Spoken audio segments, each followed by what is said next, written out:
अरे बहू, अमर सुबह सुबह कहाँ गया है? आज तो इतवार है। सुबह 6 बजे ही कैसे उठ गया?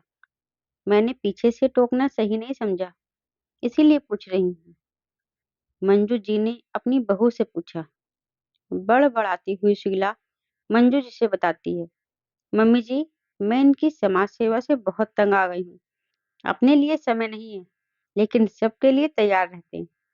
मैंने आज माँ से मिलने का प्रोग्राम बनाया था।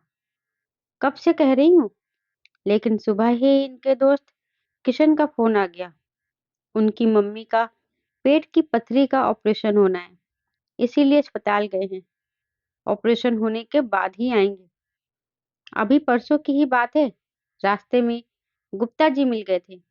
उनके बेटे ने 3 महीने से पैसे नहीं भेजे, तो उन्हें 5,000 रुपए देकर आ गए।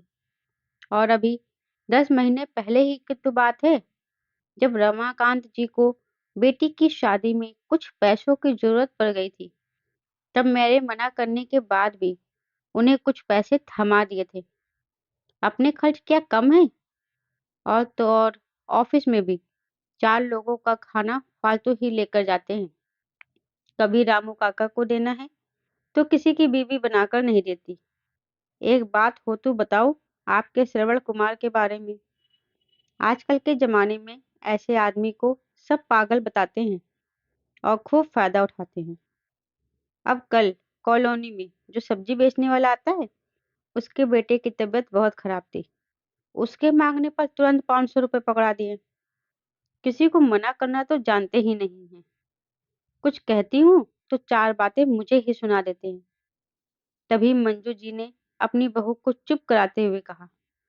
बहू, अजय बिल्कुल अपने पापा पर गया है। वह भी इसी तरह सबके काम आते थे। देखो बेटा, मुसीबत के समय किसी का सहारा बनना गलत नहीं है। किसी न किसी रूप में हमें उसका फल जरूर मिलता है। और फिर अपनी सारी जिम्मेदारी भी तो वह बाखूबी निभाता है। घर के प्रति भी तो लापरवाह नहीं है ना। पता नहीं किस समय का लिया दिया, किस समय काम आ जाए। जाने कब जिंदगी में कौन सा मोड़ आ जाए, यह कोई नहीं जानता। अपने सामर्थ्य के अनुसार दूसरों की मदद अवश्य करनी चाहिए। आप दोनों माँ बेटे से बहस में कौन जीत सकता है? शीला अपनी सास से हंसकर बोली। एक दिन अमर किसी जरूरी काम से गया हुआ था।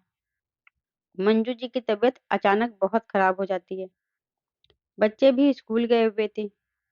शीला के हाथ पैर फूल जाते हैं और रोने लगती है। घबराकर एम्बुलेंस बुलाती है। पड़ोस वाले गुप्ता जी को फोन पर सारी बात बताती है। वह उसके पास आ जाते हैं। पड़ोस में भी कई लोग इकट्ठे हो जाते हैं और उन्हें हॉस्पिटल में तुरंत भर्ती करा देते हैं। जब तक वह हॉस्पिटल पहुंचती है, तब तक किशन वहां की सारी औपचारिकताएं पूरी कर देता है। तुरंत इलाज मिल जाने से उनकी हालत में थोड़ा सुधार भी हो जाता है। उन्हें माइनर हार्ट अटैक आया हुआ था। किशन की पत्नी थोड़ी देर के लिए शीला को उसके बच्चों को देखने के लिए घर भेजती है और खुद मंजू जी के पास रुक जाती है। शीला घर पहुंचकर देखती है तो बच्चे पड़ोस में वर्मा जी के घर में थे और उन्होंने खाना भी खा लिया था।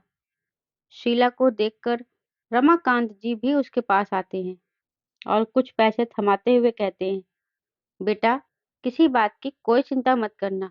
हम सब एक परिवार है। अमर किसी की परेशानी में कभी पीछे नहीं हटता है। मिसेज मिसेज वर्मा जी कहती हैं कि तुम आंटी के पास जाओ, बच्चों की चिंता मत करो, हम सब है ना।